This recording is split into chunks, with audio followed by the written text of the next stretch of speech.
I'm Eileen Walsh, and I play clarinet and bass clarinet, and this week E-flat clarinet with Symphony Nova Scotia. I'd like to talk to you about the music for our upcoming concert, Holly conducts Ravel and Debussy. The music and composers of this program all in some way surround France through their origins, collaboration, and inspiration.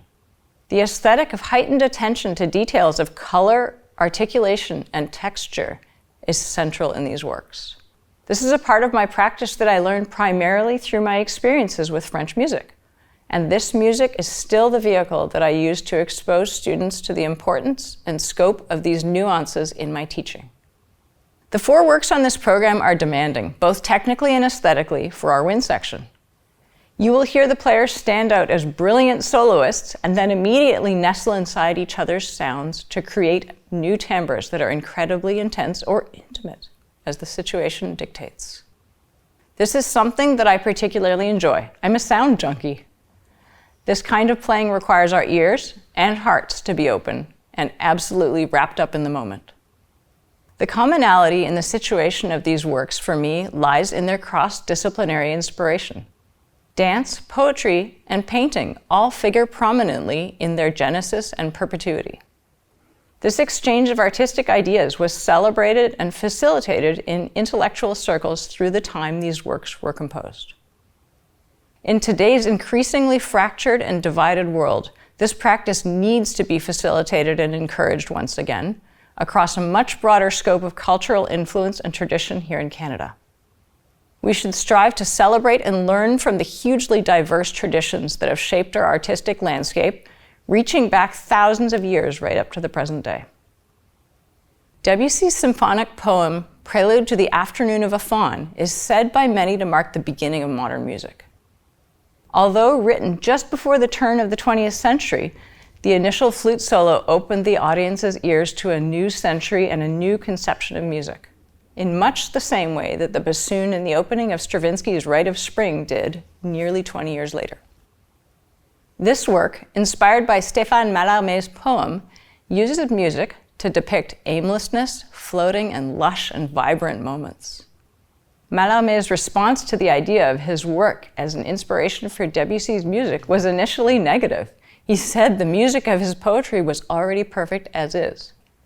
But then his reaction upon hearing the work was that it amplified his intentions very well, and he wrote Debussy in deep admiration.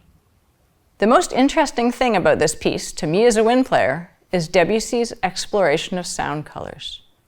My personal favorite is what I call the flowbow, the new timbre created when the flute and oboe blend to create an entirely new sound. I also love when the clarinet passes the melody back to the flute, and when the 2 flutes take turns sharing the melody. It's so sneaky you might not even notice. I have always loved Impressionist painting, especially the works of Monet. My favorite Monets are in the collection at the Musée d'Orsay in Paris. I could look at them for hours. The music of Debussy has been referred to as Impressionist music. The aesthetic is very similar. If you look too closely, all the details might not give you the big picture. But as you stand back and take in all the little colors and brush strokes together, you will hear a landscape that is incredibly vibrant. Every little detail is so carefully planned in its contribution to the whole. The tonality of the work suggests ambiguity, in much the same way that Impressionist painting seemed ambiguous when compared to the more realistic aesthetic that preceded it. In musical terms, the scales and harmonies that were the foundational building blocks of Western art music were no longer at the forefront. In the Faun, Debussy uses different scales and modes which seem to have no endpoint. For example, the whole tone scale divides the octave so evenly that any note could be home. My experience with Debussy as a clarinetist is centered around his virtuosa Première Rhapsodie, written as a test piece for the final exams at the Paris Conservatory. To convey the myriad subtleties of color and timing in this piece requires so much care and control. I am also a big fan of La Mer, Debussy's massive orchestral depiction of its namesake. Ravel's Piano Concerto in G major is possibly my favorite work on the program. It has the brilliance and virtuosity of the concerto form, but with Ravel's own twists. I understand that Ravel had intended to write a piece influenced by the music of the Basque Country, an area between Spain and France. I did a little digging and discovered a little 3-holed flute called the Chiu. It looks like a recorder, and it has 3 holes for your left hand to play near the very bottom. It plays melodies that are so light and cute that they remind me of the opening piccolo solo in the first movement of the concerto. Listen for the blue notes in the wind solos. Ravel was influenced by early jazz, and he incorporated its colors and rhythms into this piece. Apparently, Ravel modeled the opening melody of the slow movement after the slow movement of the Mozart Clarinet Quintet, one of my favorite pieces. The melody of the Mozart Clarinet Quintet lasts about 20 bars. It is very long in scope. And the melody in the Ravel concerto lasts 34 bars. It is incredibly long and slow burning. And when it comes back in the English horn at the end of the movement, it's just incredible. The third movement is a wild ride. I can't wait to play this piece with Philip Chiu. I had the pleasure of playing with Phil in Scotia Festival of Music last summer, and I'm really looking forward to hearing his Ravel. Stravinsky's compositional style in Danse concertante has been described as neoclassical. So what is neoclassicism? I think it's Stravinsky playing with our expectations. He sets up a sense of pulse and then he disrupts it. He leads us into a sense of comfort harmonically and then he changes course. You might be wondering what a concertante texture is. It's a musical setting where some players have solo passages that come out of the orchestral texture.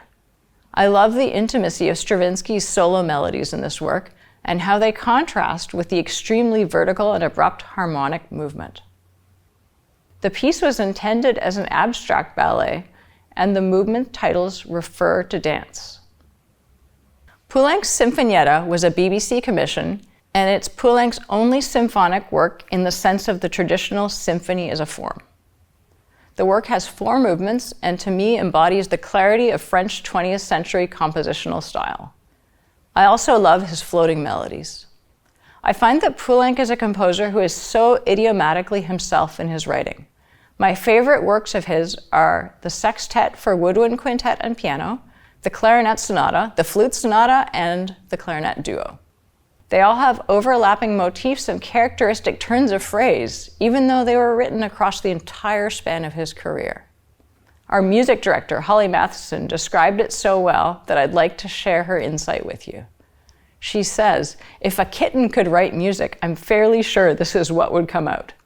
It's expressively exhaustive. There are moments of being silly, ironic, tender, brash, introverted, and rude. Thank you for watching this pre-concert chat. We'd like to thank Dr. Piano for sponsoring this concert and Parkland Retirement Living for sponsoring our digital series. Enjoy the concert.